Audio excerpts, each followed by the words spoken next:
ऐसा कौन सा ब्रांड का मलम है जो भगवान के शरीर में लगाए? किसी का कोई जगह शरीर का अगर जल चुका हो तो उसके लिए कौन सा मलम लगाएंगे हम लोग? मेडिकल कोई भी शॉप में जाके हमको मिल जाएगा। पर यहाँ पे भगवान माधवेंद्र पुरीपाद को बोल रहे हैं कि हमारा शरीर संपूर्ण इस गर्मी के मौसम में जल चुका है, मेरे शरीर से ताप निकल रहा है, हमको बहुत कष्ट हो रहा है, तो मेरे शरीर में मलम लगाओ। अब माधवेंद्र पुरीपाद तब पूछे कौन सा मलम लगाए? तब भगवान बोले सभी ऑइंटमेंट जो मलम है उसमें से सबसे खास मलम होता है चंदन का। चंदन है शीतल, उसको शरीर पे लगाने से मेरे शरीर को ठंडक मिलेगा। तो माधवेंद्र पुरीपाद को साक्षात भगवान उपदेश दिए। क्या दिए? कि तुम अभी चले जाओ जगन्नाथपुरी धाम और वहां से मेरे लिए मलय चंदन लेके आओ। ये जो मलय पर्वत है, जानते हैं क्या है? मलय पर्वत है। और ये मलय पर्वत का जो ख्याति है जगत में विस्तारित है, इतना प्रसिद्धि है, किसलिए? क्योंकि मलय पर्वत में चंदन का वृक्ष होता है, इसलिए।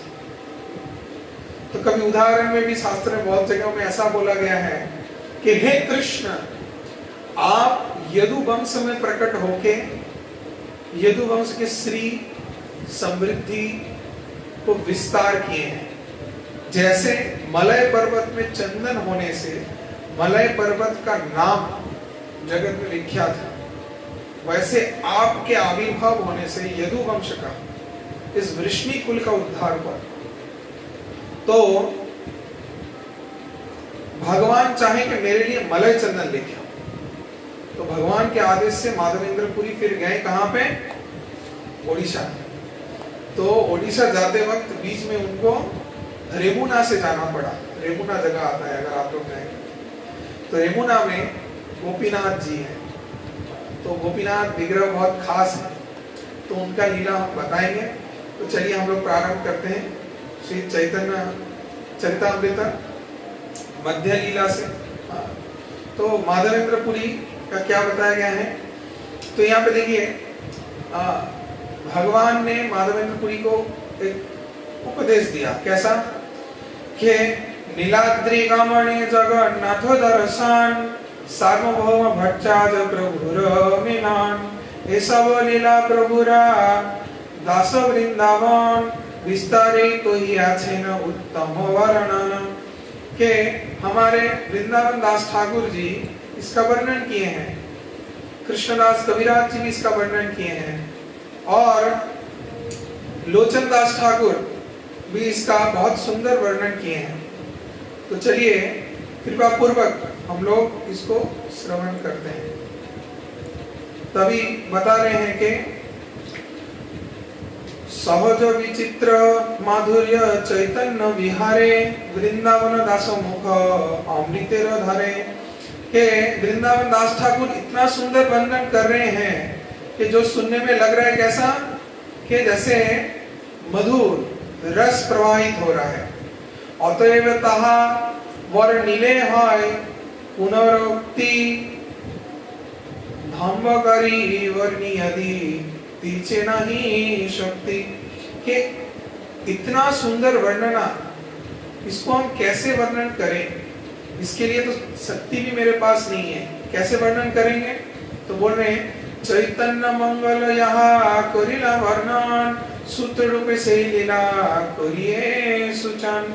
के सूत्र के रूप से हम लोचन दास ठाकुर जो चैतन्य मंगल है उसमें वर्णन किए हैं, तो हम उसको संक्षिप्त रूप से प्रयास करेंगे वर्णन करने का। तो उस चीज को यहाँ पे बताया जा रहा है। तो बताया गया है कि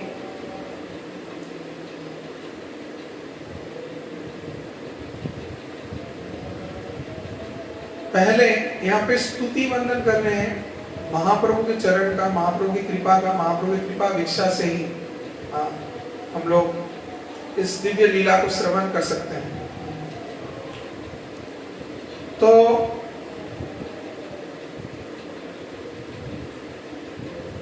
बताया गया है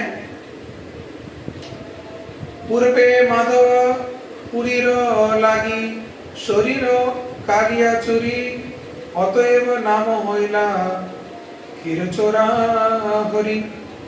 तो खीरचोरा गोपीनाथ, खीरचोरा गोपीनाथ से माधवेंद्र पुरी पाद गुजर रहे थे। तो ऐसा था कि जब माधवेंद्र पुरी को श्री गोपाल जी वृंदावन में आदेश दिए कि क्या, कि तुम एक काम करो, तुम अभी चले जाओ, मेरे लिए चंदन लेके आओ और चंदन घिस के, चंदन का जो पल्प होता है, सैंडलवुड पल्प, उसको मेरे संपूर्ण शरीर में लगाओ, जिससे हमको बाहर का जो ताप है, ये ताप से कष्ट नहीं होगा। वैशाख ज्येष्ठ ये जो समय है, इसमें क्या होता है, धूप बहुत कड़वा होता है, गर्मी का मौसम है, गर्म है, बहुत शरीर में कष्ट देता है। तो भगवान के शरीर में भी कष्ट हो रहा है, ऐसा होता है क्या? क्या ये संभव है?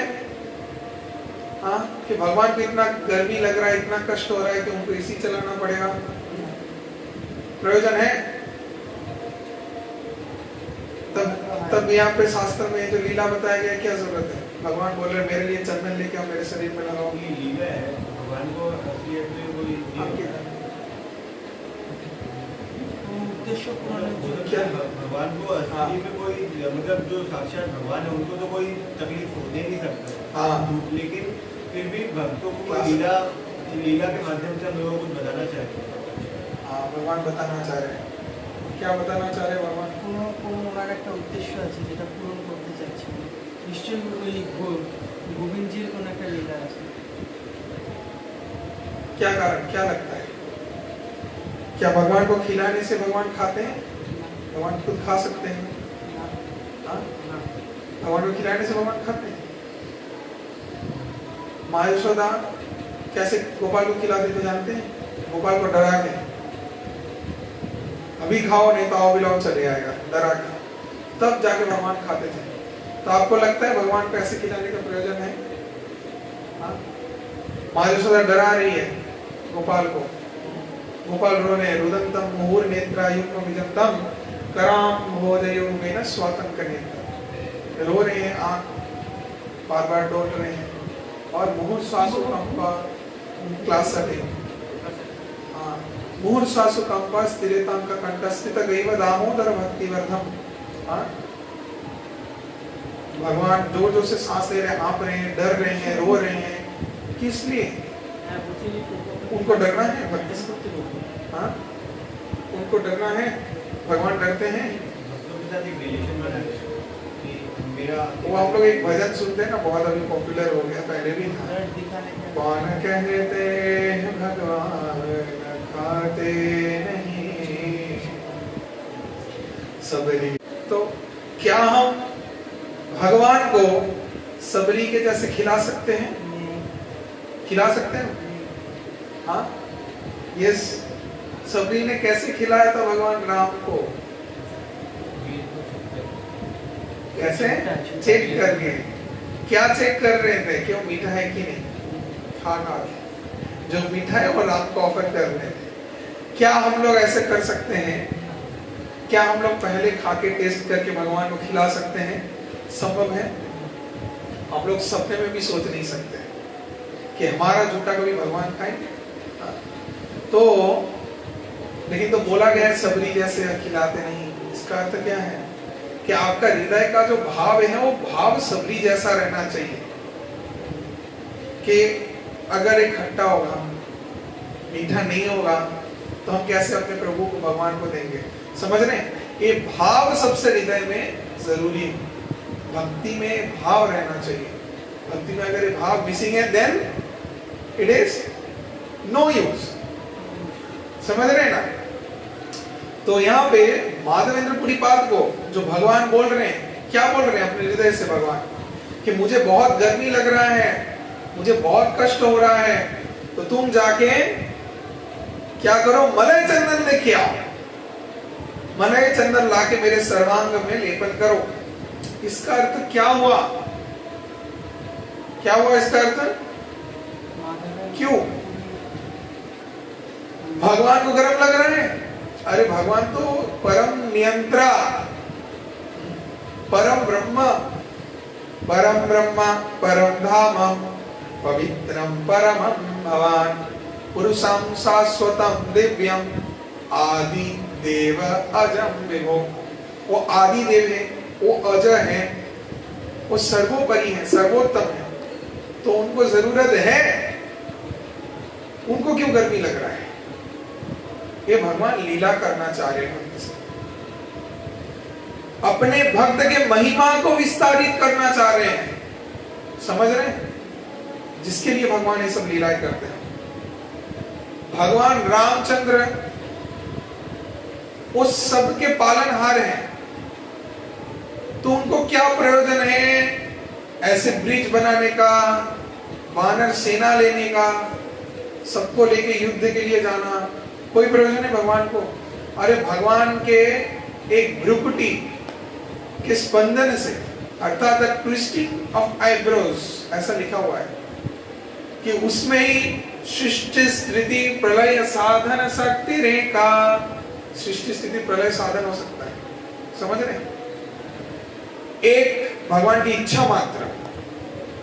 तो भगवान चाहे तो अभी अगर भगवान किष्किंधा नगरी में है तो वहां से ही वो चाहे तो लंका में रावण को वध कर दे सकते हैं, लेकिन फिर भी भगवान इस संपूर्ण लीला को साधन किए, जहां पे अपने भक्तों के महत्व को प्रकट किए और चूज किए किसको?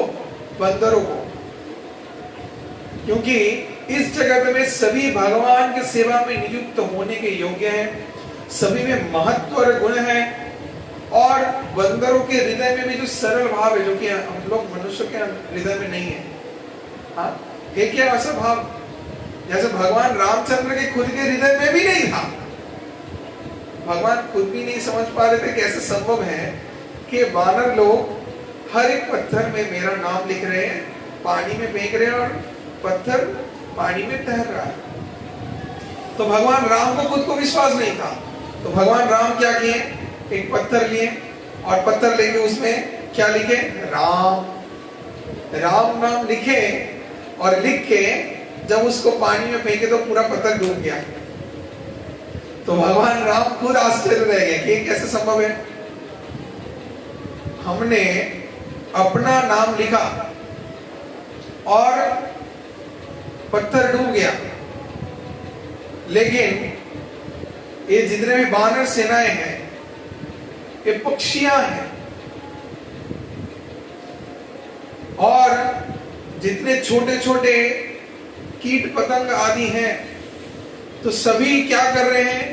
अपने सामर्थ्य अनुसार एक एक पत्थर, बाली के कणा, कुछ ना कुछ ले रहे हैं और उसमें भगवान का नाम लिख के उसको पानी में फेंक रहे हैं। पक्षियां अपने मुंह पे, चोंच पे पत्थर ले रही थी, उसमें भगवान का नाम लिख के उसको फेंक। तो ये जो महत्व है, भगवान राम खुद इसको दर्शन करके आश्चर्य रह गए कि इनके हृदय में कितना प्रबल विश्वास है। तो जब भगवान राम देखिए कि पहला जो पत्थर उन्होंने अपना नाम लिख के फेंका था तो पानी में डूब गया, तो दूसरे बार वो प्रयास फिर से उन्होंने लिखा राम नाम, और लिख के जब फेंका तो तब देखें कि वो पत्थर सीधे फिर से पानी में डूब गया। तो भगवान राम आश्चर्य, ये कैसे संभव हो रहा है?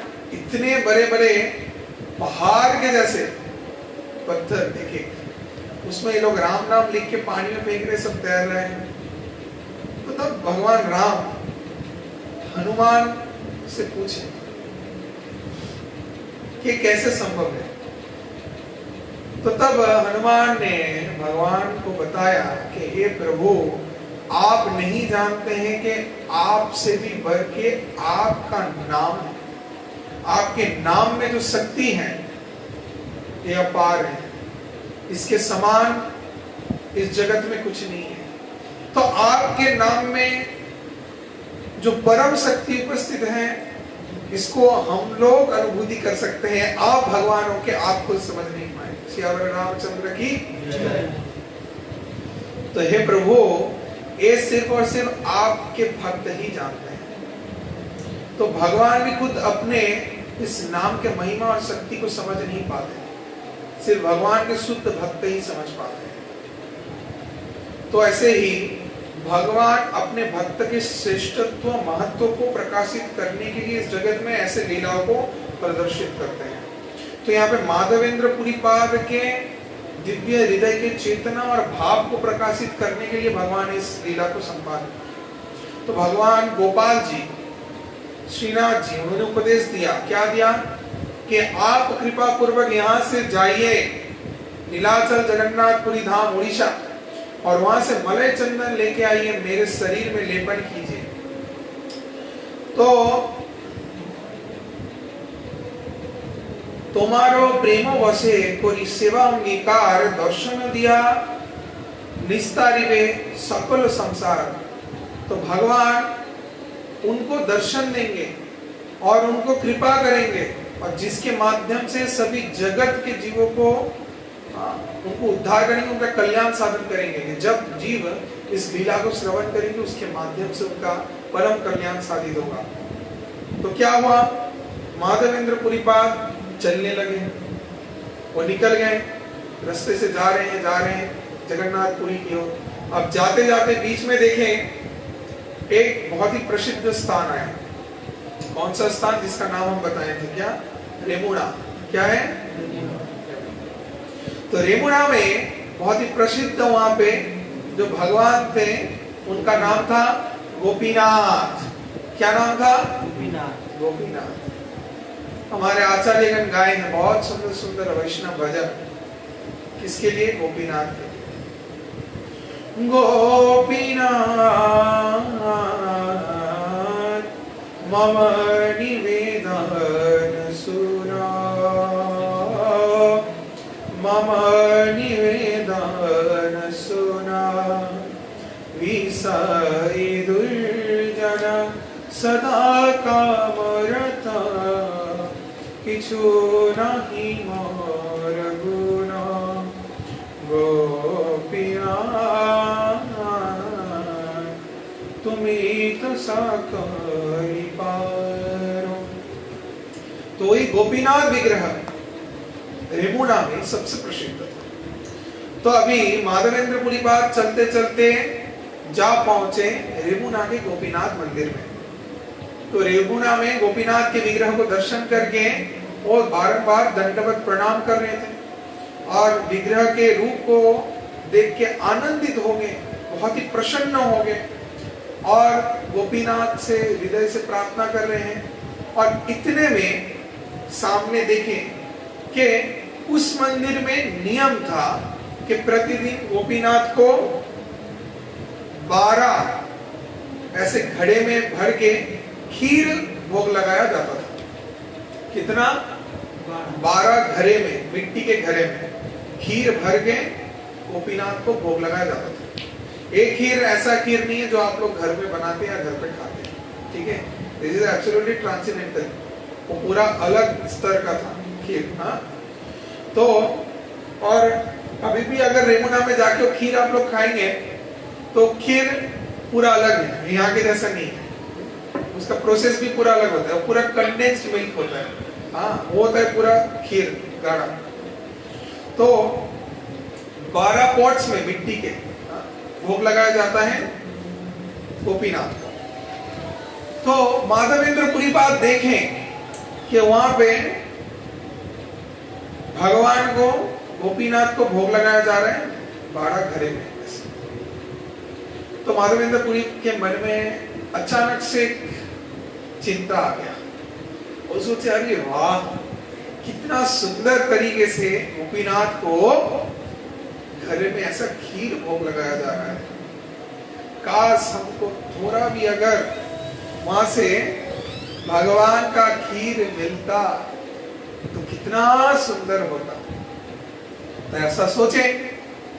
तो जब माधवेंद्र पुरीपाद ऐसा मन में सोचे तो तत्क्षणात उनको बहुत कष्ट हुआ। अरे हम ऐसा कैसे सोच रहे हैं, हमको तो ऐसा कतई ही सोचना नहीं चाहिए। क्यों? क्योंकि अभी तक खीर आया और भगवान गोपीनाथ को तो भोग ही नहीं लगाया गया, और भोग लगाने के पहले हमने देखा और देख के मन में ही ऐसा सोच लिया कि अगर हमको थोड़ा खीर प्रसाद मिल जाए, क्या मेरा मंद बुद्धि है। तो इसीलिए ऐसा सोच के क्या किए, माधवेंद्र पुरीपाद उस स्थान को त्याग करके एक पेड़ के नीचे जाके बैठ गए। हम लोग अगर होते तो क्या करते, क्या करते?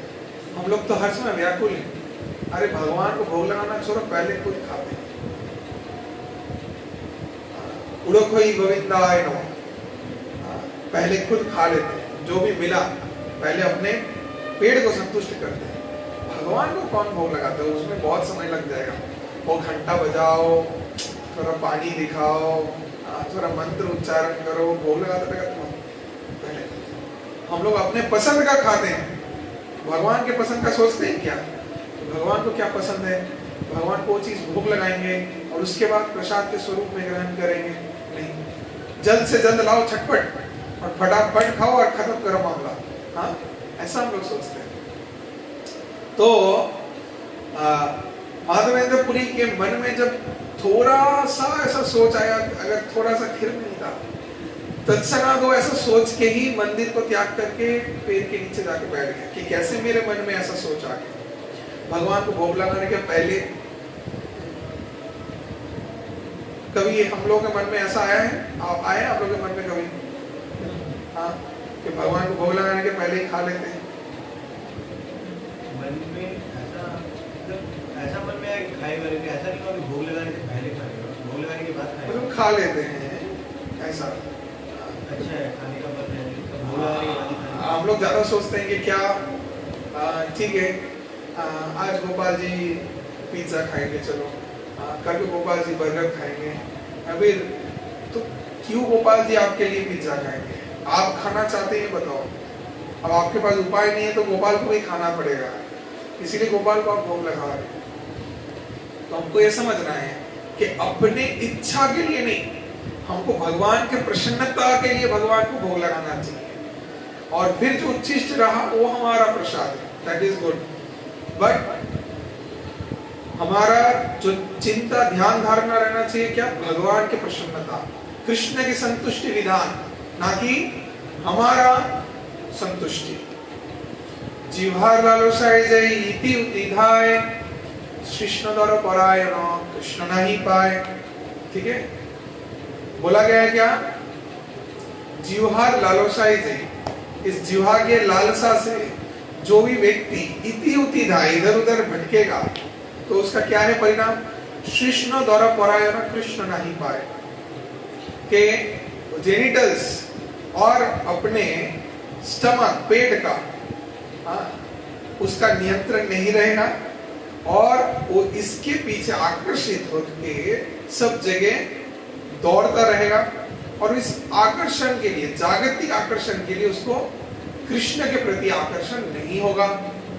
तो देखना, जो लोग बहुत खाने के शौकीन रहते हैं, बहुत खाना खाना पसंद करते हैं, उनके लिए भक्ति के मार्ग में आना बहुत ही कठिन होता है। हाँ या ना? वेजिटेरियन बनना बहुत ही कठिन है, वो तो सोच ही नहीं सकते कि कैसे ऐसे रहेंगे। तो ऐसे कितने लोग हैं जो लोग भात माछ खाते हैं, तो बिना मछली के रह ही नहीं सकते। तो चलो मछली को भी एक नियम बना देते हैं, क्या है? मछली खा सकते हैं, बाकी चीज नहीं खाएंगे। ऐसे कितने अपसंप्रदाय हैं। जो लोग गले में तुलसी माला पहनते हैं, तिलक करते हैं, तो लोग अंडा मांस नहीं खाते, लेकिन क्या खाते हैं? मछली खाते हैं, क्योंकि बंगालीज हैं, बिना मछली के तो जी नहीं पाएंगे। जैसे जल बिना मछली रहता नहीं, वैसे ये लोग भी मछली के बिना रह नहीं पाएंगे। तो इसको भी नियम बना दिए। ये लोग क्या है? सहज या संप्रदाय। क्या है? सहज या संप्रदाय। ऐसे भी आपको बहुत मिल जाएंगे। बाहर में भी है ना, कुकिंग करता है ऐसा सामने, वो लोग भी देखना सब तुलसी माला पहने हुए हैं, लेकिन they are making all sorts of non veg things. ऐसे भर भर के आपको मिलेंगे रास्ते में बहुत। सहजिया इनको बोला जाता है, मतलब ये लोग सहज करते। संप्रदाय का बहुत सारा नाम है, 13 संप्रदाय है। सोखी, बेकी, आउल, बाउल, नेरा, नेरी, कोर्ता, भाजा, दौरवेश, तोता कहे यही तेरह संग नहीं करे। ऐसे 13 संप्रदाय, 13 जिनका नाम अभी तो 13 नहीं है, 13 से भी ज्यादा हो गया है, 13 मेंशन किया गया है। सोखी, बेकी, आउल, बाउल ऐसे सब संप्रदाय हैं। बाउल शायद सुने हैं, हाँ बाउल संप्रदाय होते हैं ना जो गाना वाना गाते हैं। तो ये बाउल भी वैसा बाउल नहीं है, भी और भी थोड़ा अलग सोच विचार करने वाले बाउल हैं, जो सिर्फ क्या मानते हैं, देह तत्व को समझते हैं। जो गाना भी गाते हैं देह तत्व के ऊपर गाते हैं, और उनका अल्टीमेट रियलाइजेशन है कि एक समय बाद एक खांचा को छोड़ के निकलना है। हम लोग जानते हैं ना, खांचा भी तो रचित पाकी केपने आसे जाए ताकि धोरते पारले मोनोबेरी। तो ये सब गाना है, बहुत सारे बहुत पॉपुलर है। तो ये सब सहज या संप्रदाय लोग क्या करते हैं, मार्च लेते हैं और हरे नाम हरे कृष्णा करते हैं। तो नियम भी कर रहे हैं, साथ साथ ये भी कर रहे हैं, जो कि कहीं पे लिखा नहीं है। कौन सा शास्त्र लिखा है? कोई भी शास्त्र में बोलेगा अगर पशु हत्या निषेध है तो भी निषेध है, समझ रहे हैं? अब अंडे को बोल रहे हैं ज्वालेर फल के पानी में उगता है फल, तो इसको खा सकते हैं, समझ रहे हैं? गलत चीज कर रहे हैं। मछली को बोलते हैं एक्चुअली, ज्वालेर फल बोलते हैं, मछली को बोलते हैं ज्वालेर फल। तो ऊपर का फल हम लोग पेट से खा रहे हैं और ये पानी से उग रहा है, तो इसमें कोई दोष नहीं है, समझ रहे? तो ज्वालेर फल खा सकते हैं। तो ये लोग अपना ही कुछ लॉजिक बना लिए, लेकिन शास्त्र में कहीं पे ऐसा लिखा नहीं है। भगवान बोले हैं पत्रम पुष्पम फलम तोयम, पत्र पुष्प फल ये मुझे अर्पण करो। अब ये लोग ऊपर का फल ना सोच के नीचे का फल कर रहे हैं, समझ रहे हैं? ये पानी का फल है, देते हैं।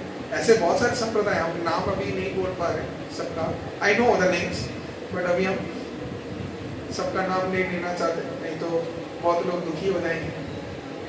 तो लोग मछली को राइस में मिला के कृष्ण को ऐसे भोग लगाते हैं, जानते हैं?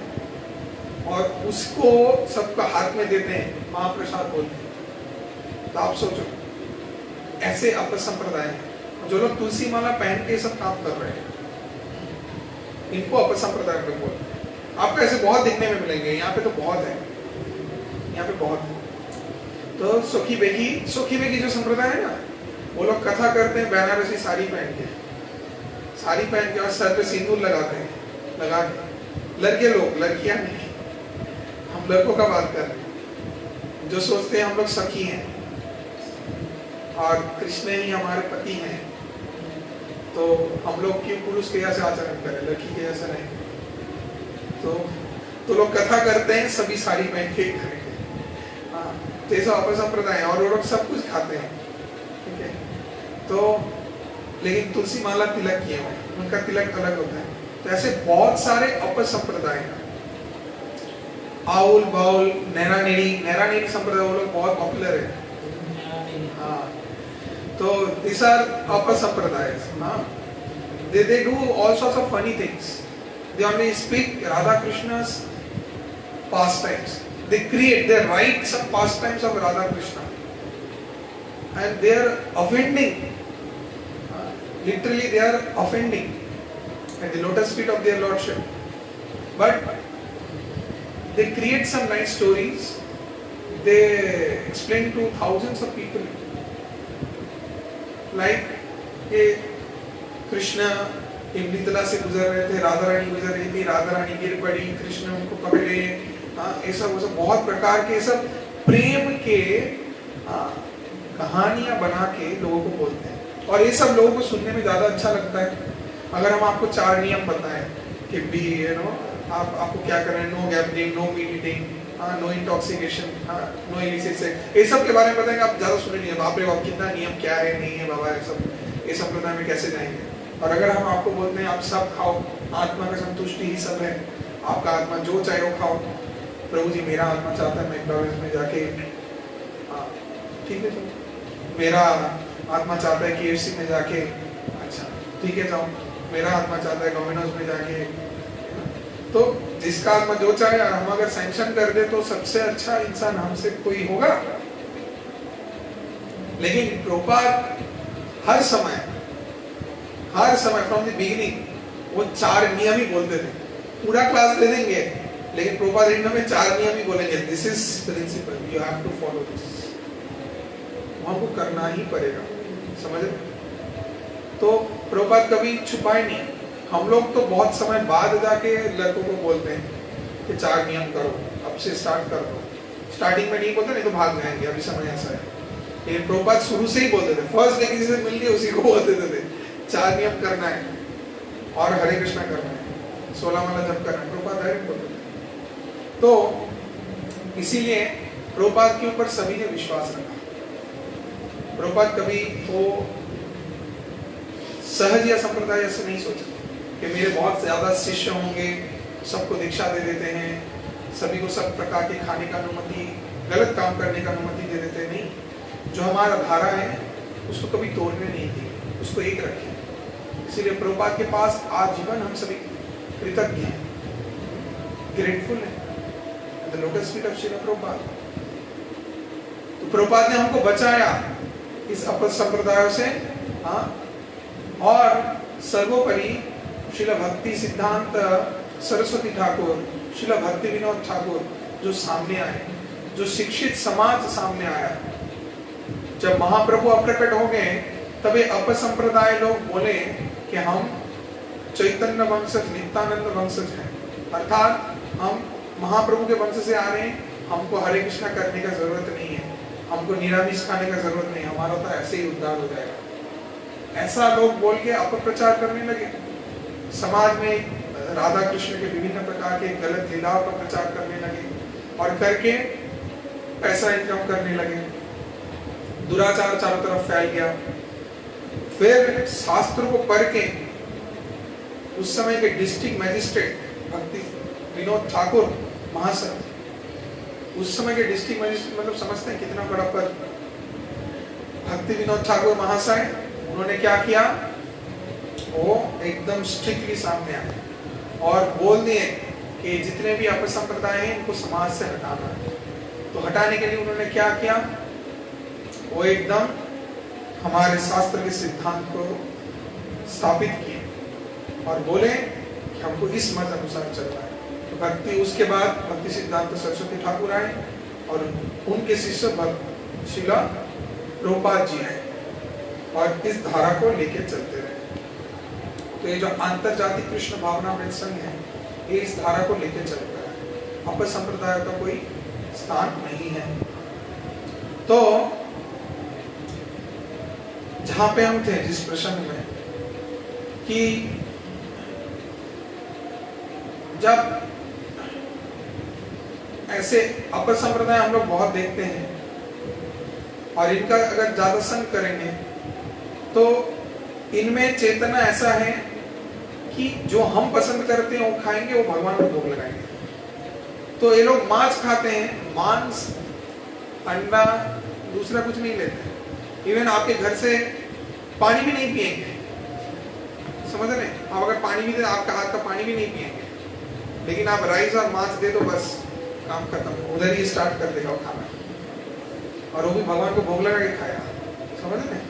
ऐसे वैसे नहीं। तो ये लोग ऐसे इतने ऐसे, तो लेकिन हमारे आचार्य किया कि ऐसा नहीं। यहाँ पे बताया जा रहा है शास्त्र में कि माधवेंद्र पूरी बात सिर्फ सोचें कि गोपीनाथ को खीर लगाया जा रहा है 12 पात्र में, हाँ, उसमें से थोड़ा अगर खीर मुझे मिलता है, ऐसा विचार भी उनके मन में आया, मंदिर छोड़ के बाहर चले गए, एक पेड़ के नीचे बैठ के जप करने लगे और मनी मन सोचने लगे, महाप्रभु से नाम से प्रार्थना करने लगे, महाप्रभु अर्थात कृष्ण से, कि कैसे मेरे मन में ऐसा चिंता आया। चिंता कैसे आ सकता है? भगवान की इच्छा से, समझ रहे हैं? इसमें भगवान की इच्छा से, क्योंकि ये शुद्ध भक्त है। आप बोलेंगे प्रभु मेरे भी मन में बहुत मांस खाने की इच्छा होता है, वो किसका इच्छा है? किसका इच्छा है? हाँ, आपका है ना, भगवान का। तो भगवान का इच्छा है, जिसलिए मेरे मन में हो रहा है, और मुझे डोमिनोज का पिज्जा खाना है, मेरे मन में ऐसे ऐसे हो रहा है थोड़ी, भगवान तो हृदय में है ना, थोड़ा उनको देते, थोड़ा हम खाते। हमारे दिल में जो इच्छा होता है सब किसके लिए हो रहा है? भगवान के लिए, अपने लिए? जल्दी आंसर दो, जल्दी, टाइम नहीं। हाँ,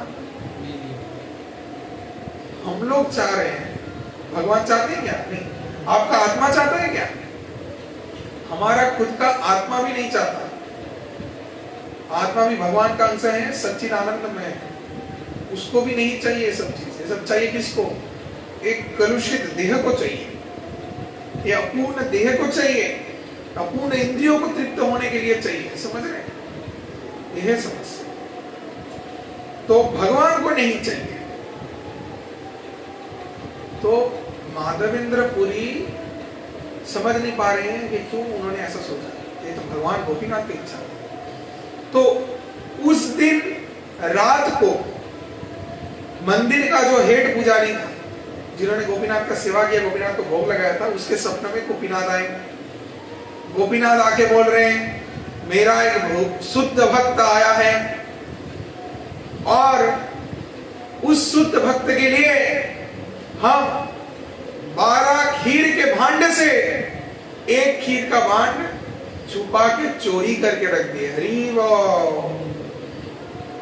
और वो भांड तुमको मिलेगा मेरे धोती के पीछे। मेरा जो चरण है उस धोती के पीछे हम छुपा के रखे हैं। तो अगर तो तुमको वो शुद्ध भक्त मेरा मिले तो उसके पास जाओ, पुकारो उसका नाम। उसका नाम है श्री माधवेंद्र पुरी। क्या नाम है? माधवेंद्र पुरी। तो उसको बुला के एक महाप्रसाद दो। तो इसको सुनने बाद वो पुजारी तुरंत बिस्तर से गिर पड़ा कि साक्षात भगवान गोपीनाथ ने चोरी किया, और वो भी माधवेंद्र पुरी नाम के भक्त के लिए। तो कितने बड़े उच्च कोटि के भक्त हैं जो यहाँ पे आए और जिसको हमने वेलकम भी नहीं किया। अरे वेलकम करेंगे कैसे? वो तो तुरंत ही भाग गए। हाँ, तब चिंता में पड़ गए वो पुजारी। अब पुजारी देख रहे हैं कि कितने सारे भांड हम लेके आए। अब आके गिन रहे हैं, प्रसाद में तो मंदिर से सिर्फ निकाले 11, लेकिन लेके गए थे तो 12, एक नहीं मिल रहा है। अब बाकी पुजारी लोग झगड़ा करने लगे उस पुजारी से, इसका मतलब है एक भांड तुमने चोरी करके खाया है। अब वो बोल रहा है नहीं, हमने नहीं खाया है। बोले तुम नहीं खाया तो कहाँ गया? तुम नहीं खाया तो कहाँ गया? बोले गोपीनाथ ने। बोले गोपीनाथ भगवान ऐसे रखते ही क्या तुझे? हाँ, बोले भगवान ने रखा है। बोले कहाँ रखा है? भगवान सपना देश दिए, भगवान अपने धोती के पीछे रखे हैं। तो फिर सुबह जब मंगल आरती के लिए जाएंगे तो उस समय जाके देख रहे हैं भगवान के पैर के पीछे धोती से ढका हुआ है एक भांड खीर। तो तब से जाके भगवान का नाम पड़ गया क्या? खीर चोरा गोपीनाथ। तो गोपीनाथ चोरी किए। क्या चोरी किए? खीर चोरी किए। किसके लिए? अपने भक्त के लिए, शुद्ध भक्त के लिए। तो अभी पुजारी उस भांड के खीर को लेके दौड़ रहे हैं चारों तरफ और ढूंढ रहे हैं, अरे कौन वो भक्त है? तो बोल रहे हैं क्या? जोर जोर से बोल रहे हैं, माधवेंद्रपुरी माधवेंद्रपुरी तुम्हारा की गोपीनाथ खीर कोयला चोरी के। हे माधवेंद्रपुरी, आप कहाँ हैं? आपके लिए साक्षात गोपीनाथ ने खीर चोरी किया है।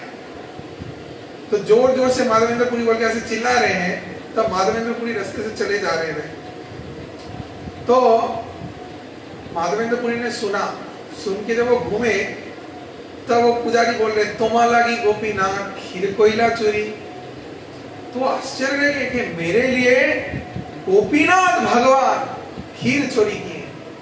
तो तत्क्षणात जाके गोपीनाथ के चरण में दंडवत प्रणाम करने लगे, रोने लगे, फिर उठे, फिर रो रहे हैं, फिर दंडवत प्रणाम कर रहे हैं, फिर उठ रहे हैं, फिर रो रहे हैं, फिर दंडवत प्रणाम कर रहे हैं। ऐसे उन्मत्त पागल हो गए गोपीनाथ के रूप को दर्शन करके।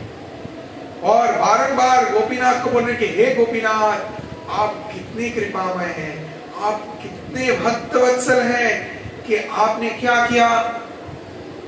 आप मेरे लिए खीर चोरी करके रखी। हे प्रभु, आपका लीला अपार है। हम जैसे तुच्छ जीव, इसके लिए आपने खीर चोरी किया।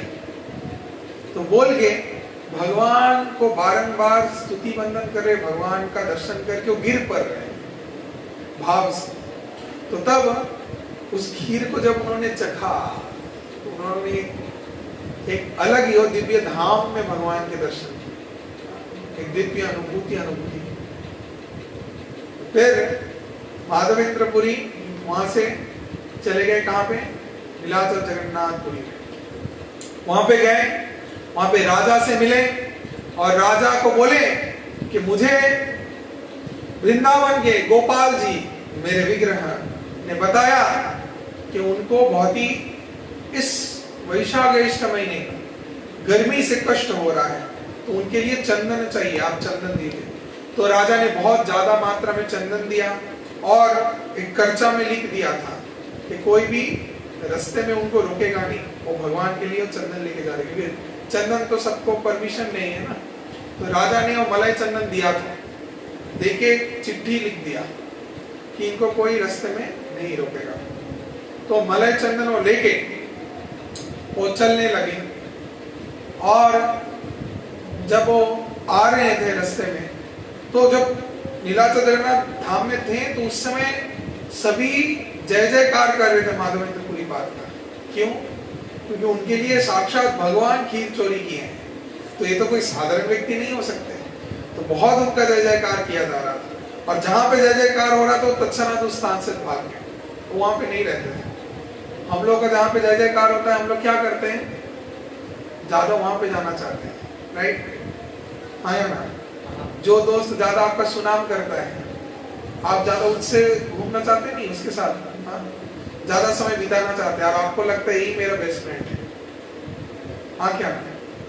जो आपका सुनाम करता है, आपको अच्छा बोलता है, और जो दुर्नाम करता है, ये सबसे बदमाश है, ये सबसे खराब है, और ये तो मेरा फ्रेंड ही नहीं है, मेरा दुश्मन है। और जो सुनाम करेगा तो वो सबसे बेस्ट फ्रेंड, सबसे अच्छा इंसान। और यहाँ पे माधवेंद्रपुरी का जहाँ पे सुनाम किया जा रहा है, माधवेंद्रपुरी क्या किए? उस स्थान को त्याग करके तुरंत भाग गए। और भी कुछ दिन रहते, लेकिन जब देख रहे इतना प्रसिद्धि हो गया, तुरंत भाग गए। तो हमारे आचार्य इन सभी लीलाओं से शिक्षा दे रहे हैं क्या? जहाँ पे हमको बहुत ज्यादा सुनाम मिलता है, कोई भी चीज से बहुत प्रसिद्धि मिलता है, तो हमको क्या करना चाहिए? क्या करना चाहिए? वहां से भागना चाहिए, उस प्रसिद्धि को एक्सेप्ट नहीं करना चाहिए, और उसको ट्रांसफर कर देना चाहिए। किसके पास? गुरु के पास। ये मेरे गुरु के दिया हुआ शिक्षा है, उनके कृपा से हमको मिला है, तो all credit goes to my Gurudev and Krishna, not me. और जो बुरा कुछ है वो भी डाल देंगे उनके घर पे, हाँ, उनके कंधे में, क्या बोलेंगे? वो हमारी गलती है। अब आप बोल सकते हैं अच्छा, जो कुछ भी अच्छा तो सब उधर कृष्ण करते हैं, और कुछ भी बुरा करते तो हम करते हैं। हाँ, ये सही है। कुछ भी बुरा करते हैं वो हम लोग करते हैं हमारे इस अपूर्ण इंद्रिय के, और कुछ भी अच्छा अगर करते हैं तो भगवान करते हैं। जानो, ये भगवत चेतना शुद्ध चेतना से ही आता है। इसीलिए भक्त लोग जो भगवत चेतना में हैं सदा सर्वदा, वो लोग लोगों का मंगल करते हैं, अच्छा करते हैं। ये भक्तों का एक श्रेष्ठ निर्मल गुण है। और जो लोग बुरा करते हैं वो भक्त हैं? वो लोग भक्त हैं जो बुरा करते हैं? हाँ, भक्त हैं। भक्त है तो वो तो है ही, भगवान तो सब कह सकते हैं। कोई भक्त बुरा कर ही नहीं सकता। अगर कोई बुरा कर रहे तो भक्त है ही नहीं, दैट इज वेरी क्लियर। अभी एक्सेप्शनल केस जैसे हो गया रावण। रावण भगवान का भक्त है क्या नहीं? राम भक्त है क्या नहीं? हाँ, भक्त है क्या नहीं? नहीं। अच्छा, हाथ उठाओ, कितने जन मानते हैं? नहीं। कितने जन मानते हैं? अच्छा, भगवान का भक्त नहीं है, कैसे है? बोल सकते हैं? রাবণ যদি ভগবানের ভক্ত হতো তাহলে তো কত সীতা মাতাকে মানে চুরি করে নিয়ে আসতো না। हाँ आपका पॉइंट क्या है? जी रावण तो शिव भक्त है, राम भक्त नहीं था। हाँ शिव भक्त है रावण तो, मतलब राम जी को मारने की मतलब उनसे लड़ने के लिए शिव जी से बोले थे शक्तियाँ प्राप्त करना चाहते थे। समझ नहीं पाए क्या बता? रावण जो थे वो शिव भक्त थे, अच्छा राम जी की तो बुद्धि नहीं थी। राम भक्त नहीं थे। अच्छा रावण जो थे वो भगवान राम के अन्यतम एक श्रेष्ठ भक्त थे, अर्थात कृष्ण भक्त थे पहले। तो ये जो जय विजय जानते हैं, जय विजय भगवान के द्वारपाल वैकुंठ के, जिनको अभिशाप मिला था चतुष्कुमार से, तो वही आए। उनमें से एक हो गए क्या? तो रावण। तो ये जो रावण ये भगवान के भक्त थे। तो एक भगवान का जो भक्त है सामने, वो जितना ना चिंता करता है भगवान के बारे में, उससे कहीं गुना ज्यादा चिंता करते थे कौन? रावण। सदा सर्वदा मंदोदरी घर पे आ रही है, उसको रावण देख रहे हैं कि साक्षात भगवान राम आ रहे हैं, तो उसको देख के उसको तुरंत घर से भगा देते थे। तो रावण ऐसे थे। रावण पर्दे में घर के बड़े बड़े महल के अंदर राम को दर्शन करते थे। हम लोग राक्षस हैं क्या? इंसान है ना, भक्ति कर रहे हैं क्या? प्रयास कर रहे हैं। हम लोग देख पाते हैं क्या? इस दीवार में पर्दे में भगवान राम को दर्शन कर पाएंगे, अनुभूति कर पाएंगे? तो रावण कौन से उच्च कोटि के भक्त थे जो सदा सर्वदा हर क्षण एक मुहूर्त भी भगवान राम को बिना चिंतन किए हुए नहीं रह पाते। हाँ अभी वो बैरी भाव से थे, अर्थात शत्रु भाव से, शत्रु के रूप से राम को देखते थे, लेकिन बिना राम के तो एक क्षण भी नहीं रह पाते थे, सदा सर्वदा राम का चिंतन कर रहे हैं। तो ये शिव जी की कृपा से उनके अंदर में वो भाव आया। कौन सा भाव? राम का कृपा मिला। तो भगवान जो ये सब लीलाएं करते हैं, ये सब लीलाएं इसलिए जिससे वो प्रकाशित करते हैं कि वो कितने कृपामय हैं, भक्त वत्सल हैं। कोई अगर क्रोध भी करता है, भगवान के अस्तित्व को मानता नहीं है, भगवान को नहीं मानता है, फिर भी भगवान उनके लिए है और अंतिम में भगवान ही उनका उद्धार करते हैं। तो रावण एक ऐसा व्यक्ति है, एक ऐसा चरित्र है जो बहुत ही परम ज्ञानी, शास्त्र के पंडित थे और सभी ज्ञान को जानते हुए भी भगवान के राम के शरणागत नहीं हो रहे थे, लेकिन भगवान उनको उद्धार किए क्योंकि हृदय से वो भगवान के पास शरणागत हो गए थे।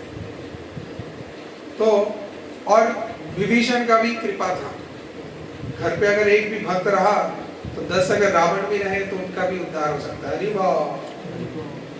तो आप लोग भक्ति कर रहे हैं, भक्ति के प्रतिकूल बहुत सारे लोग आपके घर पे रह सकते हैं, परिवार सब, तो सबका उद्धार संभव है। कैसे? अगर आप अच्छी से भक्ति करें तो, आप अच्छे भक्त बनेंगे तो सबका उद्धार हो सकता है। तो यहाँ पे रावण का ऐसा एक परिस्थिति था, तो भगवान की कृपा से उसका भी उद्धार हो गया अंतिम में। तो यहाँ पे माधवेंद्रपुरी पाद जब चंदन लेके लौट रहे थे, उन्होंने देखा कि जब उनका सुनाम हो रहा है तो तत्क्षणात उस स्थान को त्याग कर दिया। तो जहाँ पे भी हम लोग का ज्यादा ग्लोरिफिकेशन होगा, सुनाम होगा, तो वहां से भाग जाओ। हम लोग कभी सुनाम के लिए दौड़ेंगे? कभी नहीं। कोई भी सुनाम करता है तो क्या करेंगे? उसको मारेंगे तब जाके, तुम मेरा सुनाम कर, मेरा बदनाम कर, ऐसा बोलेंगे? क्या करेंगे? और भी विनय नम्र हो जाएंगे। कोई अगर आपका सुनाम करता है तो एक क्रेडिट मेरा नहीं है, all credit goes to Guru and Krishna. Anything bad if you see in me, that is real me, वो हम है। और बाकी सब अच्छे गुण मेरे गुरु और कृष्ण से हमको मिला है। और भी हम लोग हम्बल हो जाएंगे, खुद को मानेंगे हम दास हैं, हम अयोग्य हैं, हमारे अंदर कैसे आप अच्छे गुण को देख पा रहे हैं, ऐसा सोच विचार रखेंगे। तो माधवेंद्र पुरी बात जब लौट के आ रहे थे ऐसे काट लेके, चंदन काट, तो फिर बीच रास्ते में जब वो रेमुना होके फिर से लौट रहे थे, उनको सपना देश आया। सपने में गोपाल जी आए। कौन से गोपाल जी? जो कि वृंदावन में थे, वृंदावन के साक्षात खीरचो, वृंदावन में क्या थे? गोपाल जी थे। तो गोपाल जी जिनके विग्रह को उन्होंने उठाया था, तो गोपाल जी सपने में उनको बोलेंगे, हे माधवेंद्रपुरी, हम और गोपीनाथ जो कि रेमुना में है, दोनों अभिन्न हैं, दोनों में कोई अंतर नहीं है। तो तुम चंदन लेके वहां गोपीनाथ के शरीर में लेपन करो। तो गोपीनाथ के शरीर में लगाना ही मेरे शरीर में लगाना है। और गोपीनाथ के शरीर में चंदन लगाने से जो शीतलता आएगा वो हम वृंदावन में रह के अनुभूति कर पाएंगे। तो इसीलिए तुम गोपीनाथ के शरीर में चंदन लेपन करो। तब माधवेंद्र पुरी उस चंदन काष्ठ को घिसने लगे और उससे जो सैंडलवुड पल्प हुआ उसको संपूर्ण गोपीनाथ के शरीर में लगाया गया। और भगवान गोपीनाथ को अक्षय तृतीया के पवित्र दिन में शरीर में चंदन लेपन किया गया था। क्यों अक्षय तृतीया? क्योंकि वो बहुत खास दिन है। उस दिन को बहुत सारे श्रेष्ठ भगवान के लीलाएं हुए, बहुत सारे पवित्र कार्य संपादन हुए कि भगीरथ गंगा जी को लेके आए, इस मर्तलोक में माना जाता है।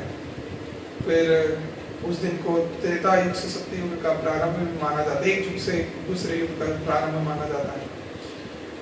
फिर भगवान परशुराम का आविर्भाव माना जाता है। फिर हाँ, रथ यात्रा का प्रारंभ कार्य भी उसी दिन से शुरू होता है। कुबेर को वर मिला था और लक्ष्मी के जैसे अशेष संपत्ति का आशीर्वाद कृपा भी मिला था। तो ऐसे बहुत सारे कुबेर, हाँ राक्षस है, यक्ष है, यक्ष।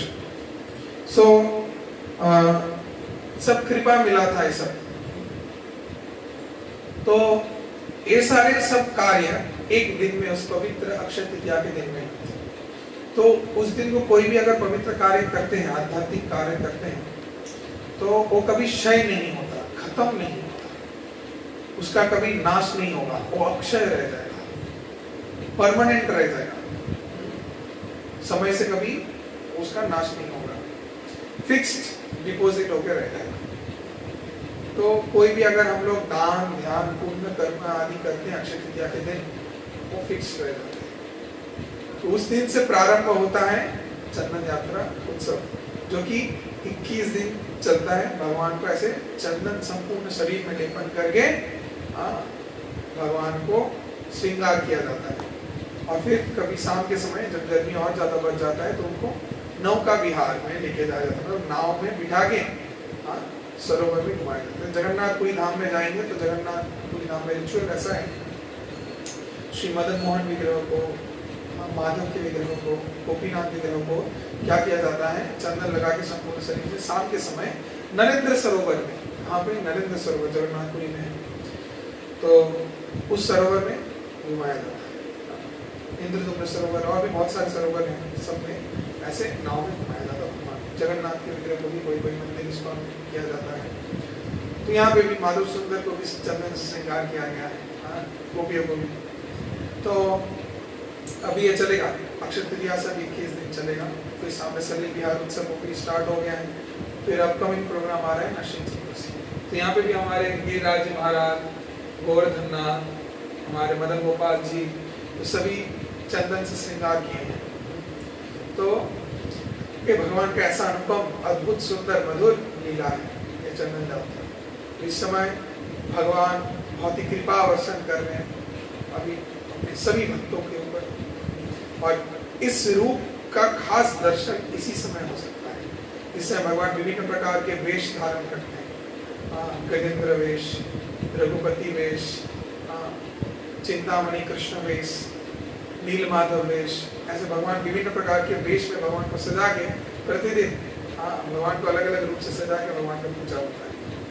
तो ऐसे चंदन यात्रा के समय खास भगवान का चंदन लगाया हुआ संपूर्ण शरीर में दर्शन मिलता है। तो हर धाम में आपको भगवान के नित्य धाम में मंदिरों में ऐसा भगवान का दर्शन मिलेगा। जय श्री चंदन यात्रा महामहोत्सव की जय। राधा कृष्ण का भी ऐसा है कि राधा रानी श्वेत चंदन अपने संपूर्ण शरीर में लगाए थी, और कृष्ण के शरीर में सभी गोपियां चंदन लेपन कर दिए थे।